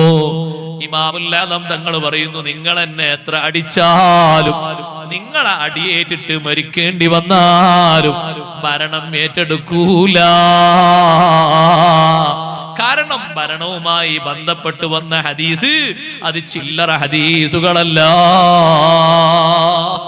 ചെറിയൊരു കാര്യമല്ല. ഞാനത് ഏറ്റെടുക്കൂല. മഹാനവറുകളെ ജയിലിലടച്ചു ഭരണകർത്താക്കള്. ജയിലിലടച്ചപ്പോഴും മഹാനവറുകൾ ദുഃഖിച്ചിരിക്കുകയല്ല. എനിക്ക് അല്ലാഹു തആല താമസിക്കാൻ തരുന്നത് ജയിലാണോ? ജയിലിൽ വെച്ചും എന്റെ ഇബാദത്തിന് കോട്ടം സംഭവിച്ചുകൂടാ. ഉമ്മമാരെ, ജയിലിൽ അബൂ ഹനീഫ ഇമാം റളിയല്ലാഹു അൻഹു വഫാത്താകുന്നത് ജയിലിൽ വെച്ചാണ്. മരിക്കാൻ സമയം അടുത്തെന്ന് മഹാനവറുകൾക്ക് തോന്നിയപ്പോ നേരെ പോയി ഉളു എടുത്തിട്ട് നല്ല വസ്ത്രം ധരിച്ചിട്ട് സാധാരണ നിസ്കരിക്കുന്ന സ്ഥലത്ത് വന്ന് മഹാനവറുകൾ കൈകെട്ടിയിട്ട് നേരെ നിസ്കാരത്തിൽ സുജൂദിലേക്ക് നെറ്റിവെച്ചപ്പോ കുറെ നേരം കഴിഞ്ഞിട്ടും സുജൂദിൽ നിന്ന് നെറ്റിയെടുക്കാത്തത് കണ്ടപ്പോ ആളുകൾ വന്നിട്ട് അബൂ ഹനീഫ ഇമാം തങ്ങളെ നെറ്റി ഉയർത്തിയപ്പോ സുജൂദിൽ തന്നെ നെറ്റിവെച്ച് അല്ലാഹുവിലേക്ക് നീങ്ങിപ്പോയി. ആ സുജൂദിൽ നെറ്റിവെച്ച സ്ഥലത്ത് വെച്ച് ജയിലിൽ താമസിച്ച സമയത്ത് ഇമാമുൽ ആദം തങ്ങൾ ഓതി തീർത്ത ഖുർആനിന്റെ ഖത്ബ് ജയിലിലുള്ള ആളുകളൊന്ന് എണ്ണി കണക്കാക്കി നോക്കുമ്പോ നെറ്റിവെച്ച സ്ഥലത്ത് വെച്ച് ഇരുന്നോദിയ ഖുർആൻ 7000 ഖത്മാണ്. സുബ്ഹാനല്ലാഹ്. അമൽ കുറഞ്ഞു പോകരുത്. ഫർളും സുന്നത്തുമായ അമൽ നന്നായി സ്വീകരിക്കണം. ഈമാനിന് ഏറ്റവും താങ്ങും തണലുമായി നിൽക്കുന്നത് അമലാണ്. ഈമാന് പറഞ്ഞിടത്തൊക്കെ അല്ലാഹു ഖുർആനിൽ അമലും പറഞ്ഞിട്ടുണ്ടല്ലോ. നമ്മൾ അമല് ധാരാളം ചെയ്യേണ്ട വിഭാഗമാണ്. എന്തിനാണെന്നറിയോ ഉമ്മമാരെ? പൂർവീകര് കണ്ടിട്ടില്ലാത്ത ഒരുപാട് സുഖങ്ങള് നമ്മൾ കൈക്കലാക്കി പോയി, നമ്മൾ അനുഭവിച്ചു പോയി. ഈ നാട്ടിലേതെങ്കിലും ഒരു വീട്ടില് വൈദ്യുതി ലഭിക്കാത്തതുണ്ട് എന്ന് എനിക്ക് തോന്നുന്നില്ല. ഇല്ല. നമ്മുടെ ഉമ്മാമ്മമാര് മണ്ണെണ്ണ വിളക്ക് കത്തിച്ച് വീടിന്റെ പുറത്തുള്ള കിണറ്റിന്റെ ആഴിയിൽ നിന്ന് വെള്ളം കോരിയിട്ട് ഓരോ ദിവസവും 150ഉം 200ഉം ലിറ്റർ വെള്ളപ്പാത്രത്തിൽ നിറച്ചവരല്ലേ? ഒരൊറ്റ ദിവസം വെള്ളപ്പാത്രത്തിൽ 200 ലിറ്റർ വെള്ളം കുടുംബത്തിന് വേണ്ടി ഒരു ഉമ്മയും പെങ്ങളും കോരി നിറച്ചാൽ ആ ടൈമിൽ ചെയ്ത സേവനം മുഴുവനും സ്വർഗത്തിലേക്കുള്ള അമലല്ലയോ? ഓരോ തുള്ളി വെള്ളവും അവര് കോരിയെടുത്തത്, മുക്കിയെടുത്തത് സ്വർഗത്തിലേക്ക് സ്ഥാനം കിട്ടുന്ന വലിയ അമലല്ലയോ? നമുക്ക് ആധുനിക സൗകര്യങ്ങളുടെ പേരിൽ ആ വലിയ അമലില്ലല്ലോ. ഒന്ന് സ്വിച്ച് ഓൺ ചെയ്താൽ വെള്ളം മുന്നിലെത്തിപ്പോയി, മറ്റൊരു ബട്ടണമർത്തിയാൽ തേങ്ങ അരച്ചുപോയി, വേറൊരു ബട്ടണമർത്തിയാൽ അതേ നമ്മുടെ കാര്യങ്ങളൊക്കെ റെഡിയായി. ഭക്ഷണം പാചകം വരെ ബട്ടണമർത്തുന്നതിലൂടെ വേവുന്ന സ്വഭാവം വരെ മനസ്സിലാക്കിപ്പോയി. സൗകര്യങ്ങളും സംവിധാനങ്ങളൊക്കെ അല്ലാഹു തആല ഏറെ തരുമ്പോഴും നമ്മളെ ഭാഗത്തുനിന്ന് നന്ദി കുറഞ്ഞുകൂടാ. സൗകര്യങ്ങളുള്ള വീട്ടിൽ താമസിക്കുന്ന നമുക്ക് സുന്നത്ത് നിസ്കാരമില്ലേ? സുന്നത്ത് നിസ്കാരം കുറഞ്ഞുകൂടാ. ഫർള് നിസ്കാരം മാത്രം പോര കേട്ടോ, സുന്നത്തായ അമല് ധാരാളം വേണം കേട്ടോ. ഉമ്മമാരെ, നമ്മുടെ വീടൊക്കെ നോക്കുമ്പോ ഒരു സ്വർഗത്തിന്റെ മോഡലല്ലേ? സുബ്ഹാനല്ലാഹ്. വല്ലിപ്പമാരും വല്ലിമ്മമാരും ജീവിച്ച ഭവനങ്ങള്, പൂർവകാലത്തുള്ള ആളുകൾ ജീവിച്ച ഭവനങ്ങള്, എന്തെങ്കിലും സൗകര്യങ്ങൾ ആ വീട്ടില് പറയാറുണ്ടോ? ഒരു കട്ടില് വരെ ഒരാൾക്ക് കിടക്കാൻ പാകത്തിലല്ലേ? ഏറിപ്പോയാൽ 2 ആൾക്ക് കിടക്കാൻ പാകത്തിലല്ലേ? ഇന്ന് 4 ആൾക്ക് കിടക്കാനും പാകത്തിൽ കട്ടിലുണ്ടല്ലോ, 10 ആൾക്ക് വിരിക്കാൻ പറ്റിയ പായയുമുണ്ടല്ലോ. വിരിപ്പും പുതപ്പുമുണ്ടല്ലോ. ഈ സൗകര്യങ്ങളൊക്കെ അല്ലാഹു തആല തന്നത് ഏറെ ശുക്ർ ചെയ്യാനാ, അമലൊട്ടും കുറച്ചുകൂടാ. മഹാന്മാർക്ക് മരണത്തിന്റെ ശേഷം സ്വർഗത്തിലേക്ക് പോകുന്ന അവസ്ഥകൾ അവർ കണ്ടത്, അതിന് കാരണം സയ്യിദുനാ റസൂലുള്ളാഹി സ്വല്ലല്ലാഹു അലൈഹി വസല്ലം തങ്ങൾ പറഞ്ഞത് തന്നെ ജീവിതകാലത്ത് സമ്പാദിച്ച അമലാണ്. ഉമ്മുൽ അലാ ബീവി റളിയല്ലാഹു അൻഹ പറയുന്നുണ്ട്, എന്റെ വീട്ടിൽ താമസിച്ചിട്ട് ഇബാദത്ത് ഇങ്ങനെ കണ്ടിട്ട് അല്ലാ എനിക്ക് വലിയ സന്തോഷം തോന്നിയ മഹാനാണ് ഉസ്മാൻ ബിൻ മദ്ഊൻ റളിയല്ലാഹു അൻഹു. ബദരീങ്ങളിൽപ്പെട്ട മഹാനാണ്.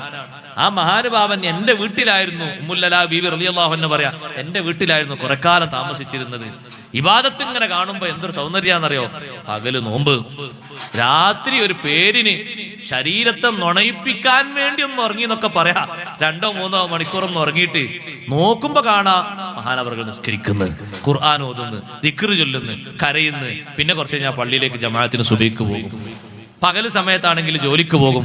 ജോലി കഴിഞ്ഞ് വന്നാൽ പിന്നെയും മദീന പള്ളിയിൽ ഉണ്ടാകും, ദർസ് പഠിക്കാനും ഇൽമു കേൾക്കാനും. ഇങ്ങനെ അങ്ങോട്ട് ജീവിതം ഇബാദത്തിലായി മാത്രം അങ്ങോട്ട് മുഴുകിയ ഉസ്മാൻ ബിൻ മദ്ഊൻ റളിയല്ലാഹു അൻഹു എന്റെ വീട്ടിൽ താമസിക്കുന്നതിനിടയിലാണ് ഉമ്മുൽ അലാ ബീവി പറയുന്നു, മഹാനവറുകൾ വഫാത്തായി പോയി. വഫാത്തായി കിടക്കുന്ന ജനാസയുടെ അടുത്തേക്ക് സയ്യിദുനാ മുഹമ്മദുർ റസൂലുള്ളാഹി സ്വല്ലല്ലാഹു അലൈഹി വസല്ലം തങ്ങൾ വന്നപ്പോ ഉസ്മാൻ ബിൻ മദ്ഊൻ റളിയല്ലാഹു അൻഹുവിനെ നോക്കിയിട്ട് ഉമ്മുൽ അലാ ബീവി റളിയല്ലാഹു അൻഹ ഒരു വാക്ക് പറഞ്ഞു, അമ്മാ ഷഹാദതി അലൈക ലഖദ് അക്രമകല്ലാഹ്. ഓ ഉസ്മാൻ ബിൻ മദ്ഊൻ തങ്ങളെ, ഞാൻ നിങ്ങൾക്ക് നൽകുന്ന സാക്ഷ്യം, ഞാൻ നിങ്ങൾക്ക് നൽകുന്ന സർട്ടിഫിക്കറ്റ്, ലഖദ് അക്രമകല്ലാഹ്, അല്ലാഹു നിങ്ങളെ ആദരിച്ചിട്ടുണ്ടല്ലോ, അല്ലാഹു നിങ്ങൾക്ക് ബഹുമാനം നൽകിയിട്ടുണ്ടല്ലോ എന്നൊരു വാക്ക് നബി സല്ലല്ലാഹു അലൈഹി വസല്ലം വന്നപ്പോ ഞാൻ പറഞ്ഞപ്പോ അല്ലാഹുവിന്റെ റസൂല് എന്നോട് ചോദിച്ചു, ഉമ്മുൽ അലാ വമാ യുദ്രീകി അന്നല്ലാഹ അക്രമഹു, ഈ സ്വഹാബിക്ക് അല്ലാഹ് ബഹുമാനം കൊടുത്തു എന്ന് നിങ്ങൾക്ക് ആരാ വിവരം തന്നത്? ഈ സ്വഹാബിക്ക് അല്ലാഹ് ബഹുമാനം കൊടുത്തു എന്ന് നിങ്ങൾക്ക് അറിവ് തന്നതാരാ? ഉമ്മുൽ അലാ ബീവി പറയാണ്, ഞാൻ പേടിച്ചു പോയി. ഞാൻ പറഞ്ഞത് അബദ്ധമായി പോയോ എന്ന് എനിക്ക് തോന്നിപ്പോയി. രാവും പകലും ജീവിതം കണ്ടിട്ടാണ് ഞാൻ അങ്ങനെ പറഞ്ഞത്. അല്ലാഹുവിന്റെ റസൂൽ സല്ലല്ലാഹു അലൈഹി വസല്ലം തങ്ങൾ പറയുന്നു, ഞാൻ അല്ലാഹുവിന്റെ റസൂലല്ലേ, എന്റെ കാര്യത്തെ പറ്റി തന്നെ എനിക്ക് വിധി എഴുതാനൊക്കില്ല. പെട്ടെന്ന് നിങ്ങൾ ഇങ്ങനെ സർട്ടിഫിക്കറ്റ് കൊടുക്കാനുള്ള കാരണം എന്താണ്? ഉമ്മുൽ അലാ ബീവി റളിയല്ലാഹു അൻഹ പറയുന്നു, നബിയേ, ഇനി ഞാൻ ഒരാളെയും മദ്ഹ് പറയൂല, പൊക്കി പറയൂല. നിങ്ങൾക്കാരാ വിവരം തന്നത് എന്ന് അല്ലാഹുവിന്റെ റസൂല് ചോദിച്ചതോടെ ഞാൻ പേടിച്ചു പോയി.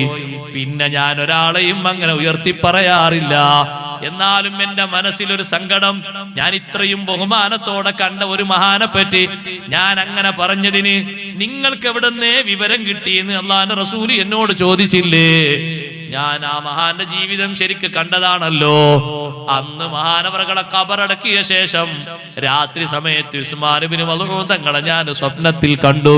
സുബ്ഹാനല്ലാഹ്, ഫുൾ വസ്ത്രം ധരിച്ചുകൊണ്ട് നല്ല സുസ്മേരവദനായി സന്തോഷത്തോടെ പച്ചത്തോപ്പുകളിലൂടെ മഹാനവറുകൾ അങ്ങനെ നടക്കുന്നത് സ്വപ്നത്തിൽ ദർശിച്ചപ്പോ ഞാൻ അല്ലാഹുവിന്റെ റസൂലിനോട് പോയിട്ട് പറഞ്ഞു, നബിയേ, ഉസ്മാൻ ഇബ്നു മദ്ഊൻ റളിയല്ലാഹു അൻഹുവിനെ പൂർണ്ണ വസ്ത്രം ധരിച്ച് പച്ചപ്പുള്ള സ്ഥലത്തുകൂടെ സന്തോഷത്തോടെ നടക്കുന്നത് കണ്ടുപോയി നബിയേ. ഉമ്മുൽ അലാ, നിങ്ങൾ കണ്ടത് ശരിയാണ്. ആ കണ്ട സൗന്ദര്യമില്ലേ, അത് ജീവിതത്തിലെ അമലാകുന്നു. അതുകൊണ്ട് ഉമ്മമാരെ അമല് കുറക്കരുത്, ചെറുപ്പക്കാരെ അമല് കുറക്കരുത്. ഖുർആനുമായി ആത്മീയ ബന്ധം നമ്മൾ കൂടുതലാക്കണം. ഒരു മാസക്കാലം വലിയ ബന്ധമുണ്ടായിരുന്നില്ലേ? പെരുന്നാളോട് അത് ഉപേക്ഷിച്ചോ? പറ്റില്ല കേട്ടോ. എല്ലാ ദിവസവും ഖുർആനുമായി ആത്മബന്ധം വേണം, ഖുർആനുമായി വലിയ ബന്ധം വേണം. ഖുർആൻ നാളെ ആഖിറത്തിൽ ശഫാഅത്ത് ചെയ്യുന്നൊരു കിതാബാണ്, തിരിച്ചറിയുന്നൊരു ഗ്രന്ഥമാണ്. അതിനെ ഓതിയവർക്കും അതിനെ ബഹുമാനിച്ചവർക്കും വലിയ ബഹുമാനം ഖുർആൻ വാങ്ങിത്തരുന്നത് പാരത്രിക ലോകത്താണ്. അതുകൊണ്ട് തന്നെ ഖുർആൻ എപ്പോഴും കൂടെ പിടിക്കണം, ഖുർആൻ എപ്പോഴും തുറന്നു ഓതണം.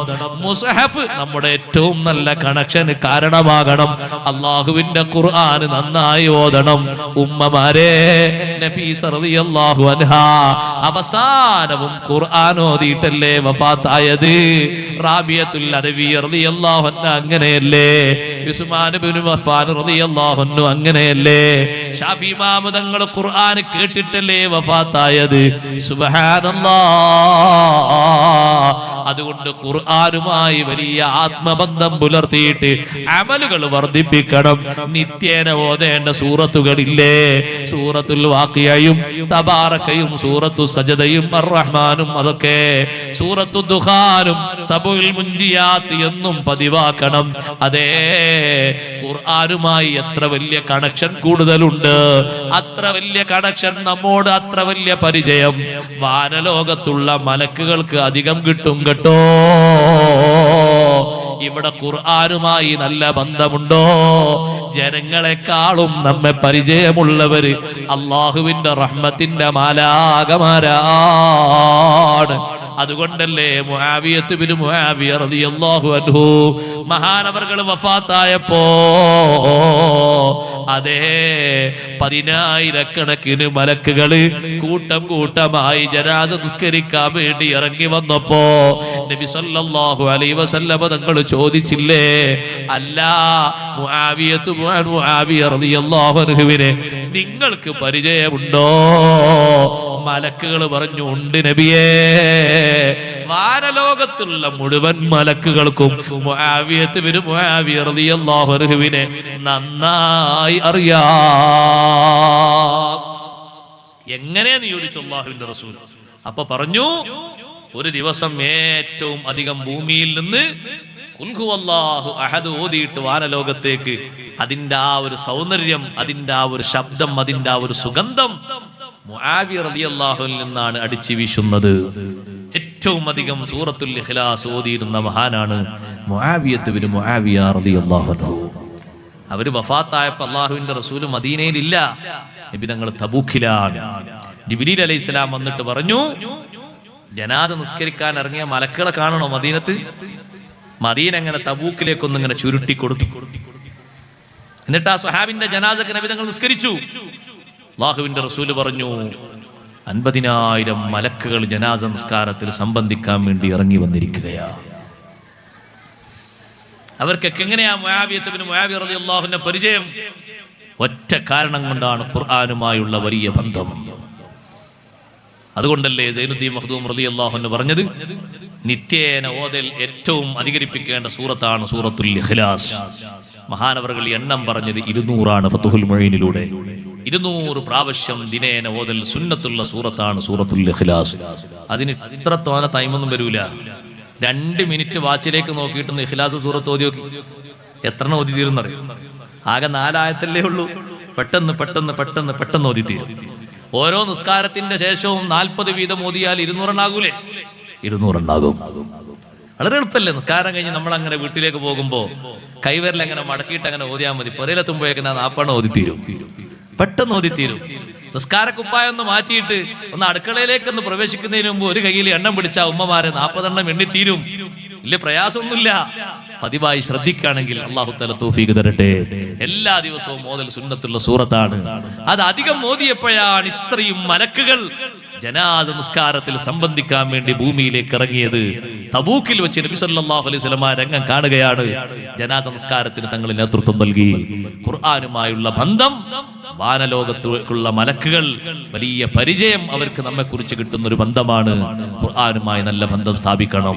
ഈ ചുരുങ്ങിയ ആയുസ് അല്ലാഹുവിന്റെ മാർഗത്തിലായി പൊരുത്തത്തിലായി ചെലവഴിക്കണം. റബ്ബ് തആല അതിന് തൗഫീഖ് നൽകുമാറാകട്ടെ. റവാത്തിബ് സുന്നത്ത് നിസ്കാരങ്ങൾ കഴിവിന്റെ പരമാവധി നമ്മൾ ശീലിക്കണം. മുഅക്കദായ ഒറ്റ സുന്നത്ത് നിസ്കാരവും നമ്മൾ ഒഴിവാക്കരുത്. കഴിവിന്റെ പരമാവധി ദുഹാ നിസ്കാരം ശീലമാക്കണം. ആത്മജ്ഞാനികൾ പറഞ്ഞില്ലേ, സാമ്പത്തിക രംഗത്ത് വലിയ ബറക്കത്ത് കിട്ടുന്നതിന് നിമിത്തമാകുന്ന ഒരു നിസ്കാരമാണ് ദുഹാ നിസ്കാരം. സാമ്പത്തിക പരാധീനത അനുഭവിക്കുന്ന പലരും ഉണ്ട്. കടബാധ്യതകള്, കച്ചവടം ശരിയാകണില്ല, ജോലി ശരിയാകണില്ല, കുറെ ജോലിക്കൊക്കെ അപ്പോയിന്റ്മെന്റ് കൊടുത്ത് ആദ്യം 2 ആഴ്ച നിൽക്കും, പിന്നെ 1 മാസം നിൽക്കും, പിന്നെ അത് വേണ്ടാന്ന് നോക്കും. വലിയ ബുദ്ധിമുട്ടാണ്, എത്ര കിട്ടിയാലും തികയില്ല. സാമ്പത്തിക രംഗത്ത് വലിയ ബറക്കത്തുണ്ടാകാൻ വലിയൊരു സബബാണ് ദുഹാ നിസ്കാരം. 8 റക്അത്ത് നിസ്കരിക്കുന്ന ആലിമീങ്ങളുണ്ട്. ഒരു 2 നമ്മൾ നിസ്കരിക്കണം. സഹോദരങ്ങളെ, സഹോദരിമാരെ, ജോലിക്ക് പോകുന്ന നേരമാകുമ്പോ സൂര്യൻ ഉദിച്ചൊരു 10-20 മിനിറ്റ് ആകുമ്പോഴേക്ക് ദുഹാ നിസ്കാരത്തിന്റെ സമയമായി. മക്കയിൽ വന്നപ്പോ നബി സല്ലല്ലാഹു അലൈഹി വസല്ലം തങ്ങൾ 8 റക്അത്ത് ദുഹാ നിസ്കരിച്ചു നല്ലേ ഉമ്മുഹാനി ബീവി റളിയല്ലാഹു അൻഹ റിപ്പോർട്ട് ചെയ്തത്. ഉമ്മുഹാനി ബീവി റളിയല്ലാഹു അൻഹയുടെ വീട്ടിൽ വെച്ചല്ലേ തങ്ങൾ നിസ്കരിച്ചത്. സുബ്ഹാനല്ലാഹ്, ഒരു 2 നമ്മൾ നിസ്കരിച്ചാൽ അത് വലിയ ബറക്കത്തുള്ള നിസ്കാരമാണ്. അതുകൊണ്ട് വലിയ ബറക്കത്ത് നമ്മുടെ സാമ്പത്തികമായ രംഗത്ത് നമുക്ക് ഉണ്ടാക്കിയെടുക്കാൻ കഴിയും. അല്ലാഹു തആല തൗഫീഖ് നൽകുമാറാകട്ടെ. ഖബറിലുള്ള നൂറാനിയത്ത് ഉദ്ദേശിക്കുന്ന ആളുകൾ, ഖബറിലുള്ള വലിയ പ്രകാശം ഉദ്ദേശിക്കുന്ന ആളുകൾ 2 റക്അത്തെങ്കിലും തഹജ്ജുദ് നിസ്കരിക്കണം.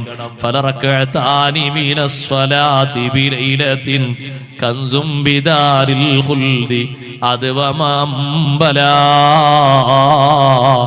രാത്രിയിലുള്ള 2 റക്അത്ത് തഹജ്ജുദ് നിസ്കാരം, ഒന്ന് ഉറങ്ങി എഴുന്നേറ്റിട്ട് സുബ്ഹിന്റെ മുമ്പ് 2 റക്അത്ത് നിസ്കരിക്കാൻ സമയമാകുന്നൊരു സമയമെങ്കിലും കണക്ക് കൂട്ടി കഴിയണം. സുബ്ഹി വാങ്ക് കൊടുത്തിട്ട് എഴുന്നേൽക്കാൻ കാക്കരുത്.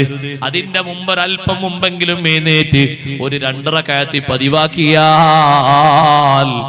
ഒറ്റക്ക് കിടക്കുന്ന ഒരു ജീവിതം നമുക്കൊക്കെ വരാനുണ്ട്. ആരും തുണക്കവിടെ കൂട്ടിനില്ലല്ലോ. ദുനിയാവിൽ ഊണിലും ഉറക്കത്തിലും കൂട്ടിലുള്ള കൂട്ടുകാരനാണെങ്കിലും നമ്മളവിടെ ഒറ്റപ്പെട്ടു പോയി. ഏത് വലിയ സ്ഥാനമുള്ള ആലിമും കിടക്കേണ്ടത് ഒറ്റക്കല്ലേ? എത്ര വലിയ സ്ഥാനമുള്ള ജനനേതാവും അവിടെ ഒറ്റക്കല്ലേ? നമുക്ക് സ്പെഷ്യലായൊരു വിരിപ്പ് അവിടെ വിരിച്ചു തരുന്നില്ലല്ലോ. എല്ലാവർക്കും ഒരേ രൂപത്തിലുള്ള വിരിപ്പല്ലേ? അതല്ലേ മണ്ണിന്റെ വിരിപ്പ്? എല്ലാവർക്കും ഒരേ രൂപത്തിലുള്ള തലയിണയല്ലേ? അതല്ലേ കളിമണ്ണിന്റെ തലയണ? സുബ്ഹാനല്ലാഹ്, ആ കഷ്ണം കണക്കാക്കിയ തുണിയില് നമ്മളവിടെ പൊതിഞ്ഞ രൂപത്തിൽ കിടക്കുമ്പോ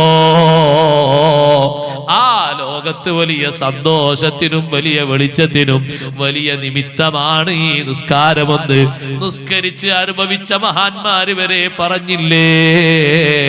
ജുനൈദുൽ ബഗ്ദാദി റളിയല്ലാഹു അൻഹുവിനെ വഫാത്തിന് ശേഷം കണ്ട ശിഷ്യന്മാരോട് ഉസ്താദേ എങ്ങനെയുണ്ട് ഹാലെന്ന് ചോദിക്കുമ്പോ ഒരുപാട് കിതാബുകൾ എഴുതിയ മഹാനാണ്, ഒരുപാട് വാള് പറഞ്ഞ മഹാനാണ്. മഹാനവർകൾ പറഞ്ഞു ത്വാഹത്തിൽ കല്ലിഷാറാത്ത് വഫനിയത്തിൽ കല്ലിബാറാത്ത്. എന്റെ മുഖപ്രസംഗങ്ങളൊക്കെ തീർന്നുപോയി. ഞാൻ ഒരുപാട് സൂചനകൾ പഠിപ്പിച്ചതൊക്കെ പോയി.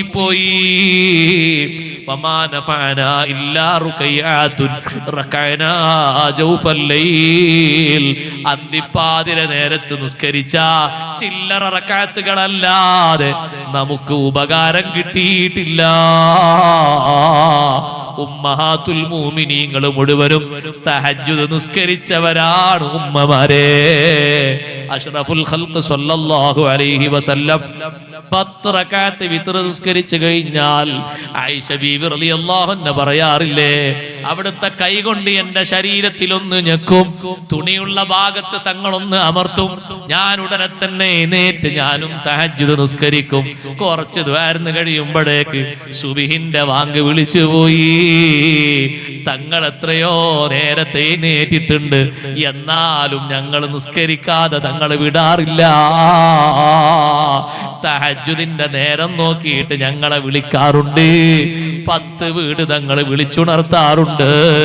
9 ഭാര്യമാരുടെ വീടും മരുമകനും മകളും താമസിക്കുന്ന വീടും തഹജ്ജുദിന് വിളിച്ചുപോയി. സുബ്ഹാനല്ലാഹ്. നമ്മളെ സൗകര്യമുള്ള വീടല്ല കേട്ടോ അത്. നമുക്ക് വിളിക്കാനും ഉണരാനും സൗകര്യങ്ങൾ ഏറെയുണ്ട്. അതൊക്കെ ഉപയോഗപ്പെടുത്തിയിട്ട് ആ നിസ്കാരവും ഒരു മാസക്കാലം പതിവാക്കിയവര് നിർത്തിപ്പോയോ? നിർത്താനായിട്ടില്ല. എന്നും പതിവായി കൊണ്ട് നടക്കണം. അള്ളാഹു നമുക്കതിന് തൗഫീഖ് നൽകട്ടെ.